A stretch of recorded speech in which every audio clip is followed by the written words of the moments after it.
Has Allah created other beings? Or are we the only creation of Allah? That is the question. There is some evidence to suggest that Allah subhanahu wa ta'ala has created other creations. Whether they are before us or after us or the same time as us, the Quran does not mention anything. But the Quran might possibly suggest, is that clear? That there are other creations. It might possibly not suggest that either. What are some of the evidences? Number one, وَيَخْلُقُ مَا لَا تَعْلَمُونَ. He has created things you will never know, you don't know about. So you will never know, which means this is not something you can see. وَيَخْلُقُ مَا لَا تَعْلَمُونَ. He has created things you don't know about. And we continue to discover new species every day. That's not what Allah is talking about. Something else. Number two, that Allah says in the Quran that خَلَقَ السَّمَاوَاتِ وَالْأَرْضَ وَبَثَّ فِيهِمَا مِن دَابَّةٍ. Allah has created all of the heavens and the earth, and He has scattered throughout all of them creatures. Not just on the earth. The samawat, and the samawat, as we talked about in Surah Yusuf and in the tafsir, the samawat is not just our heavens, it is beyond our heavens. And Allah says He has scattered creatures in all of them, and if He wants to, He can gather all of them up at once.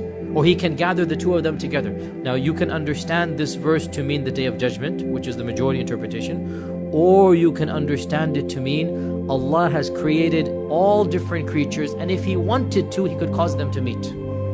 Both are linguistically possible.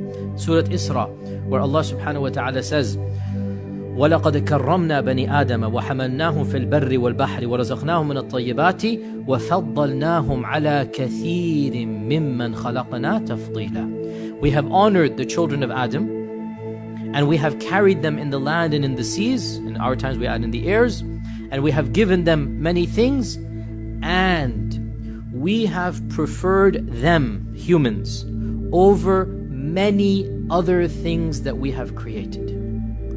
Which means we have preferred some over them as well. Do you understand? وَفَضَّلْنَاهُمْ عَلَى كَثِيرٍ. We occupy a high rank according to this verse, but not the highest. Now, in the world that we inhabit, who is at the top of the pyramid? I mean, in the creation, it's us. Who bowed down to us? The angels, the jinn. So then we are at the top in this world of the creation, right? Yet Allah says in Surah Isra that we have honored the children of Adam over many other things we have created. Not all.